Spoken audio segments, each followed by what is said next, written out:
All right, so welcome to another episode of Unstoppable REI. I'm here with my new friend, Jennifer Donnelly. I got that right, all right? I always want to make sure I You got the did. name correctly. Yep, you got it. And so, let's just get right into it. So tell me your story. I mean, give me your 30-second elevator pitch or 30-hour elevator pitch. I don't know if we got time. Let's go. just It's Friday. Let's just hit it. pitch. Got it. Yeah, there you Perfect. go. Yeah, so I'm a real estate investor in the St. Louis, Missouri area. I Okay. got started with real estate in 2018, and I really came to it at a place. So my husband and I own a cleaning company. Oh, okay. We've had it for a long time, and at the time it wasn't doing well. Long story as to why. Yeah, sure. And I was tired of feeling like we were so dependent on just one income stream. Got it. Sure. So kind of a long story on how I got into real estate, but that's really how I came to it, really at a point Okay. of desperation. Yeah, yeah. About the middle of 2019, I bought a package of 12 properties. Wow. And Nice. about half of those had Section 8 tenants already in them. Okay. That was my first experience with Section 8. Prior to that, I had a handful of properties, but I'd never taken it because I heard all the terrible things that everyone said about it. Yeah, yeah. But once I had a few under my belt, I started to think, I think that this can be done really well. And I think if we take a different approach with Section 8, we can have nice properties, great tenants, and get all the benefits of Section 8. So since that time, I have completely pivoted. My entire focus is Section 8 rental properties. And I'm really passionate about talking to people about how you can be successful with Section 8 properties, not being a slumlord, still having great properties and great tenants. Okay. So what is the specific benefits around Section 8? I mean, I assume there are some, right? There are. Yep. Okay.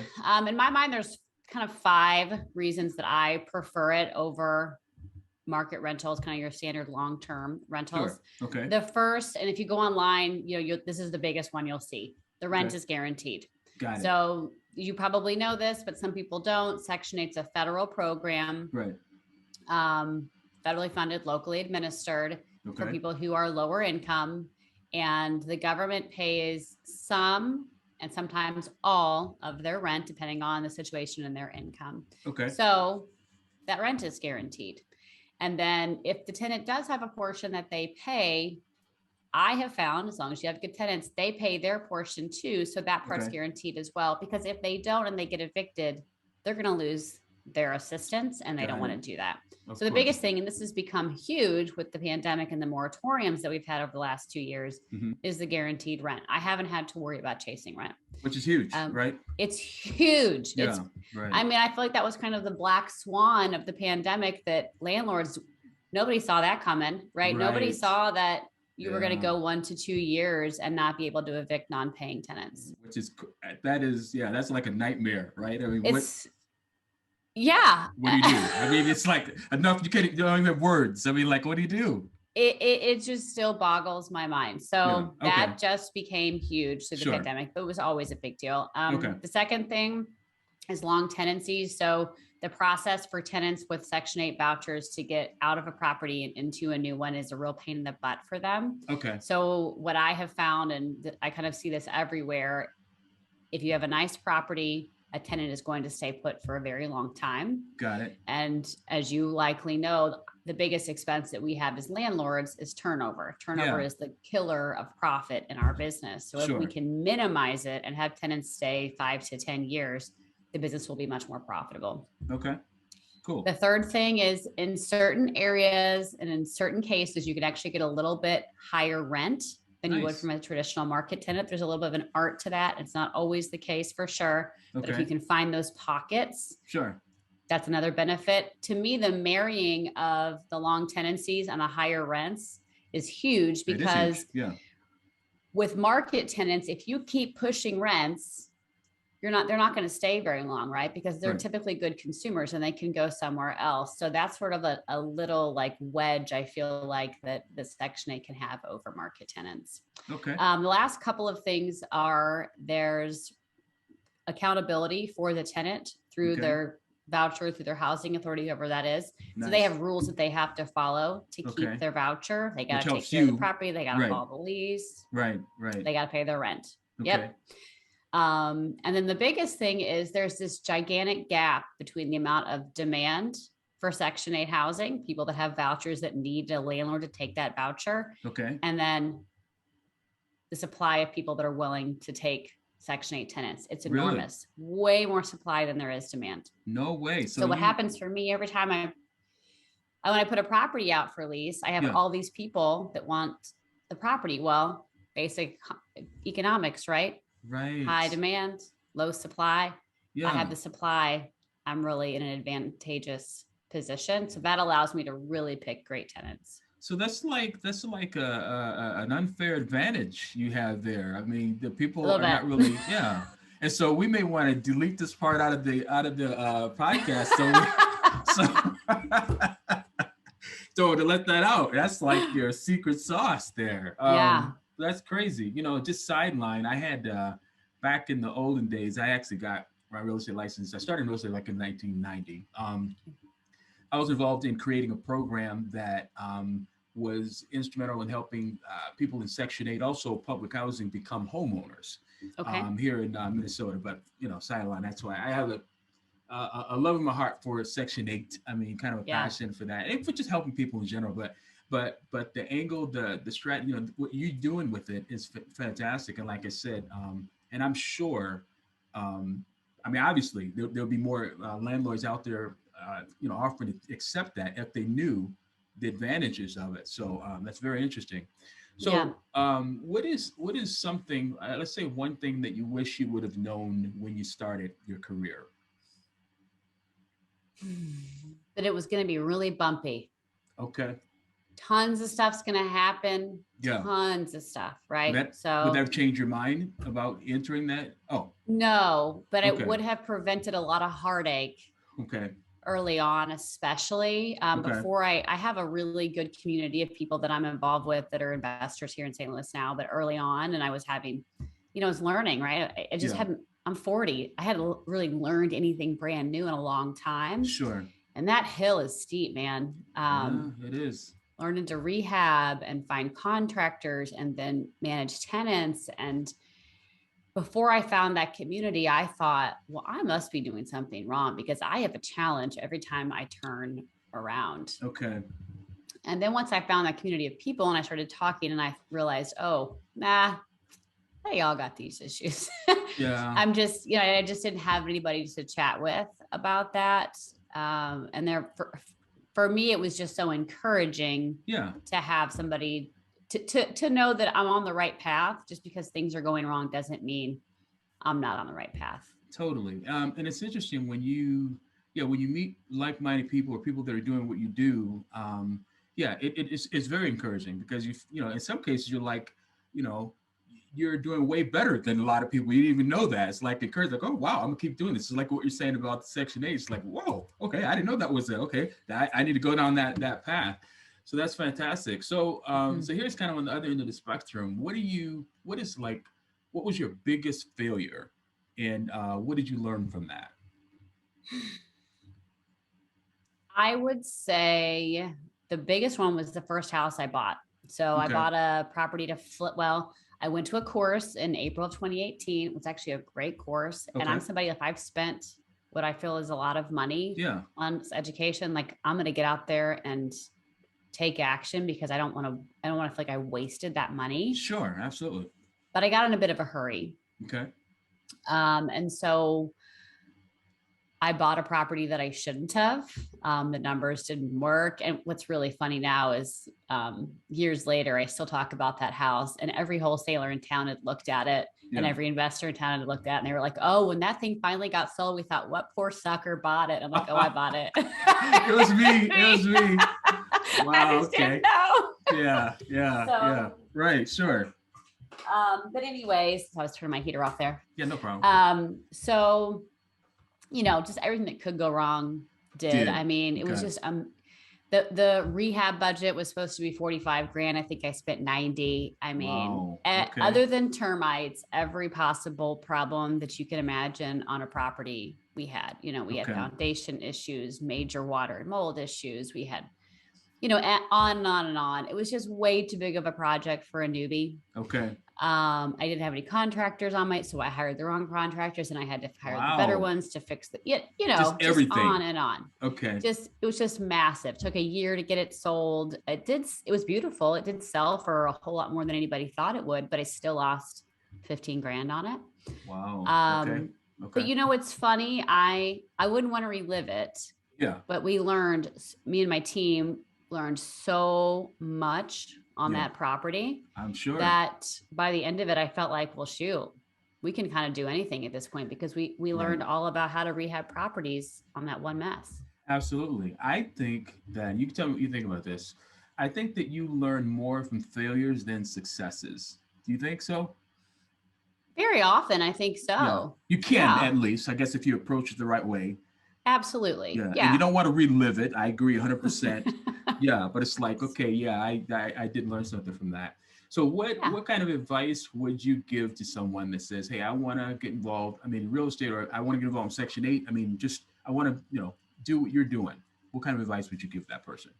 The advice I think I would give is just start networking in with local people in your market that are doing what you want to do, or what you think you want to do, or that have knowledge, because I'm sure that you find this too. It's so fascinating to me. You can talk to 10 real estate investors who are on paper doing the same thing. They're all long-term rental investors, right? Landlords. And they all go about it differently. They have different philosophies about everything under the sun, which is very overwhelming at first, but it just gives you such a breadth of learning. So I think just getting involved, and you'll find people that are willing to help, and it will just help you to take, the next step, the next step, the next step. And remember that when you're learning, it's going to suck sometimes. Sure. Yeah. Especially if it's something worthwhile. It's interesting. I find that if something is really difficult, when you have to really put in some blood, sweat, and tears, you're not going to see a lot of competition usually.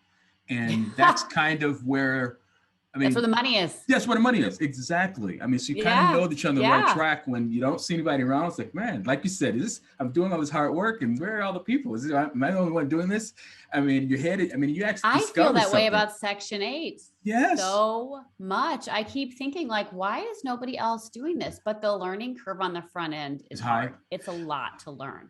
And it's crazy that I think that there are a lot of things that are like that, I think that's a key, that it's hard work. Not like, as an example, you could buy some list, and I don't know what you do exactly to find your deals, but you could buy a list. It's like, boom, I just swipe my card, got a list of whatever, a gazillion people, and I press one button, and bam, all the mail goes out, and everybody's got that same list. And you got tons of competition, and you're not getting any. You wonder, why is this not working? But if I remember one list I put together. It was an eviction list. And so, and at that point, I had to go to the courthouse, and I had to, wade through, files and write down names. And it was just crazy. And I only ended up with 50 people or something on the list, and made a ton of money from it. And again, because nobody else was calling those people. No, and I was the only one there. I didn't have to stand in any lines. It's crazy. But anyway, that's another little tip. So totally right. So what are the best resources that have helped you along the way? Top maybe 2-3 resources. My local REIs, my local networking, real estate networking groups are totally number one. Hands down, number one. All right. And the reason is, from that, then I found what's become a local mastermind. So I'm in a group of 20 people. Okay. And that has been invaluable, because those people have become my dear friends, but also I'm not afraid to say, hey guys, I have this mess going on. Got it. And I need your help. Or we meet once a week on Friday mornings, and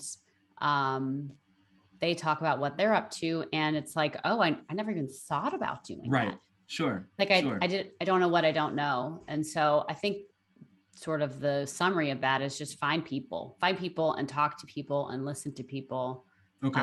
That's just my nature. I'm a people person. I know Sure. others would go to YouTube and watch all the videos. I just would never do that, which is funny because I make YouTube videos, Okay. but I'm not somebody that'll go and just watch them endlessly. I just won't. Okay.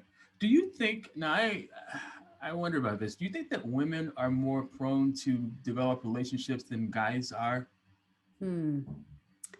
I think maybe. I think our nature is to be more risk averse. Okay. And I'm big time generalization. Yeah, well, I'm just Um, curious. Yeah. yeah, I think our nature is to be more risk averse. And so there's something about if I can go find other people that have done it successfully, Yeah. I feel less scared. Okay. So probably I think men tend to be a little bit more of like a lone wolf, Okay. type of, so Yeah. probably a little bit. Okay. Because I'd be the first to admit, I mean, in my relationship, my wife is a super smart entrepreneur. I married up. If you saw her picture, you would say, okay, how did you get her? And I How would did this say, guy do this? yeah, right. I'm like, hey, you know what? I don't deserve her, but I'm not giving her back. No. She's kind of the boss, and I refer back to her on a lot of stuff. And we have our own strengths and weaknesses and all that stuff. Anyway, it's just I don't know. I appreciate the differences, and I'm the labor force. She's the manager. What were we gonna say? We definitely are wired different. Yeah, we are. I think women tend to be much more process oriented, systematic, checklisty. I'm a system and process fanatic. Totally. But I worked in a corporate job prior to in a previous life, and I had women and men that I oversaw, much more men than women. And what I noticed was that in a heavy sales environment, typically the men could sell the women when prices were good. When prices were good is because they were just quick. They were very good at churn and burn.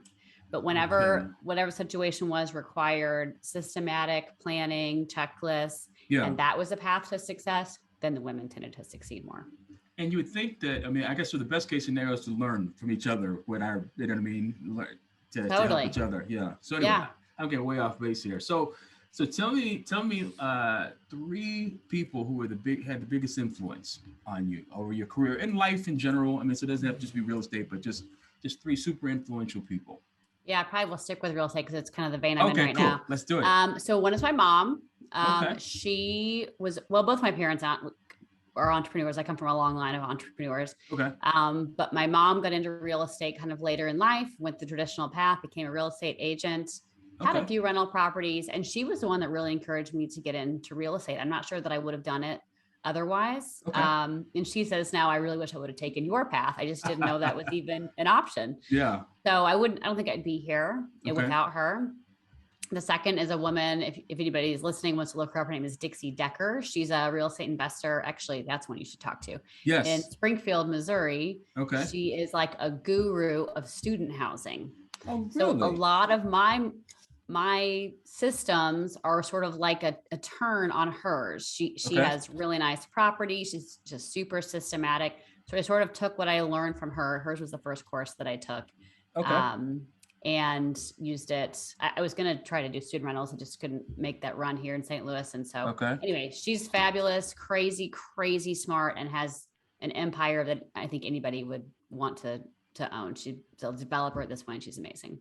Okay. And then the last one is a guy here in the St. Louis area. His name is Brian Schroeder, and he owns a very large company. People might know some of his partners that are kind of more in the social media space. Okay. But he is really committed to community and really committed to seeing other real estate investors be successful. And so he's just been huge in helping me, think abundantly and be open and vulnerable, because that's how he is. And they just run a really impressive operation. So those three, I think, have been really instrumental in getting me to where I am. Nice. So what is one common myth in real estate investing that you can debunk?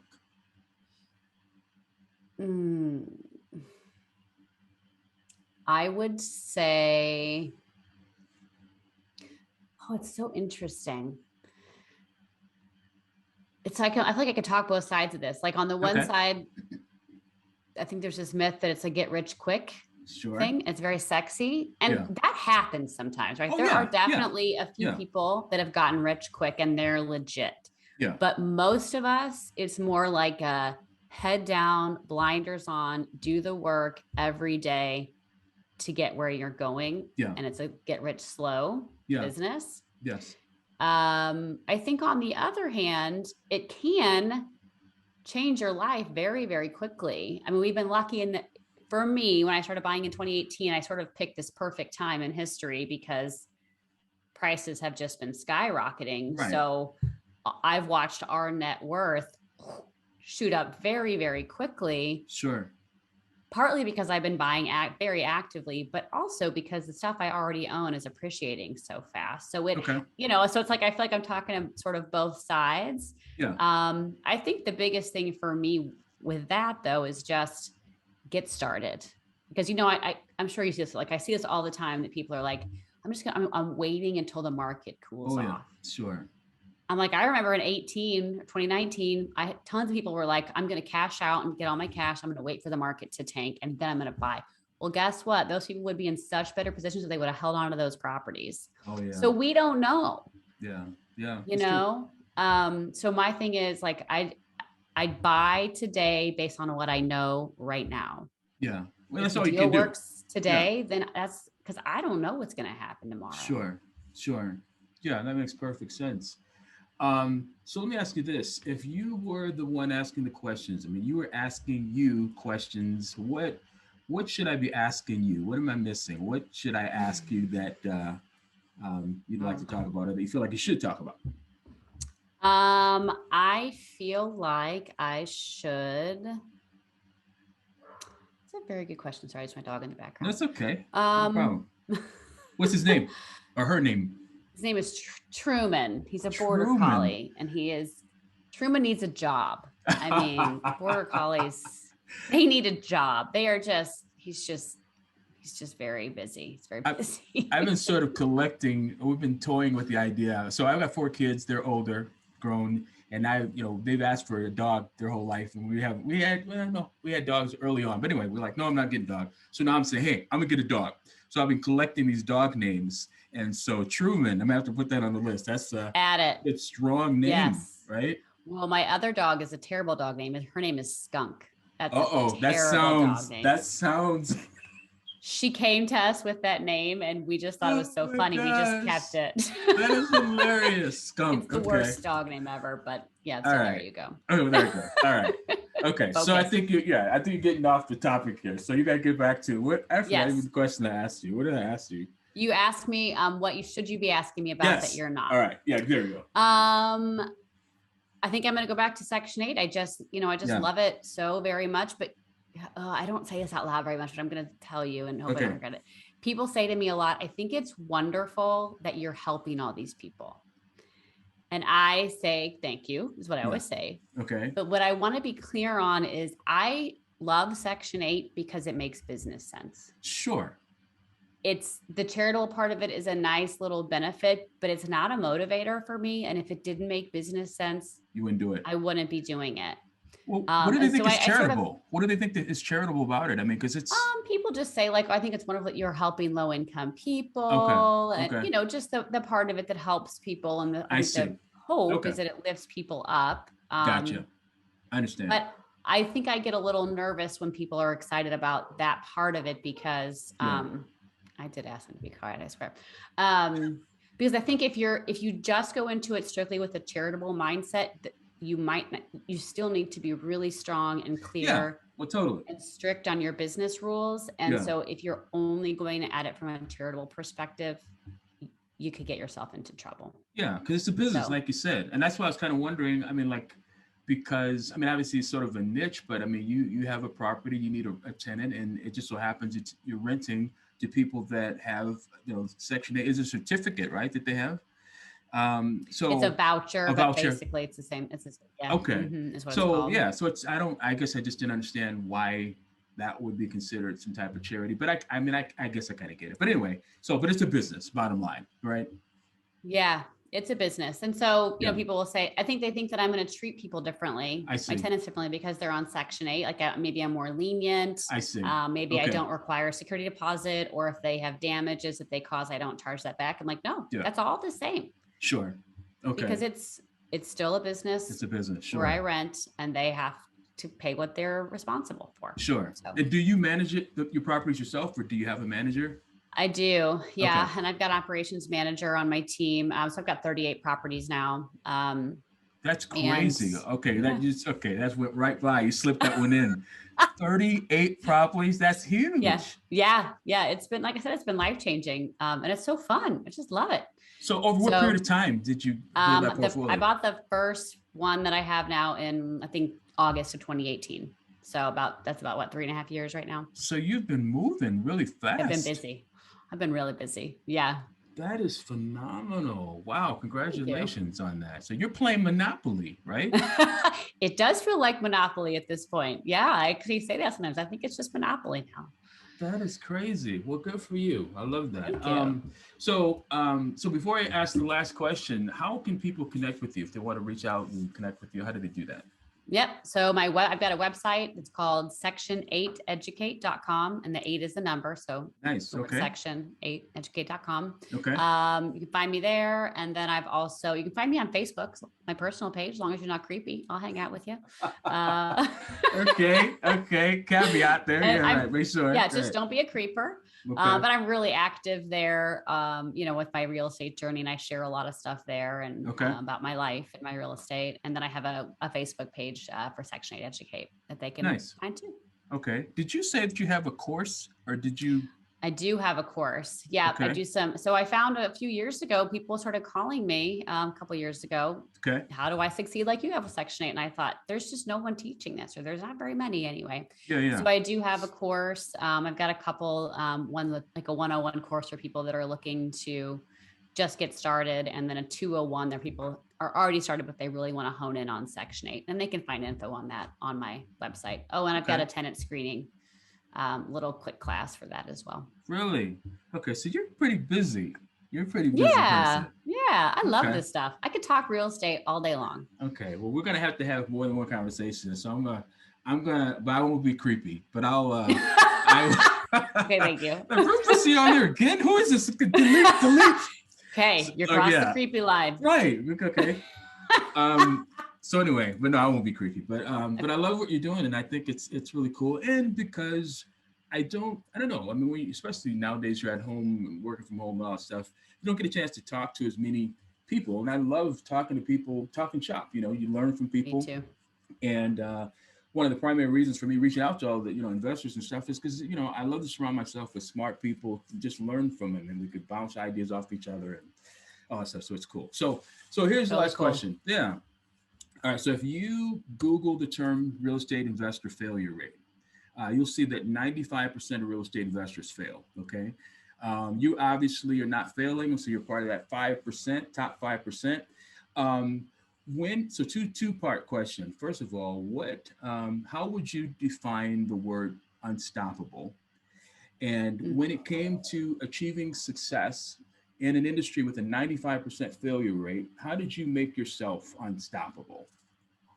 Yeah, I think unstoppable is just I'm unwilling to let challenges, problems, issues stop me from success. Okay. And I think for me, the way that I did that was, I'm very fortunate. My husband has supported me through this whole thing. So in those early days, wait for that first year, I'd come home sometimes from trying to buy property or whatever I was doing in the real estate space that day. And I would be like, I can't do it.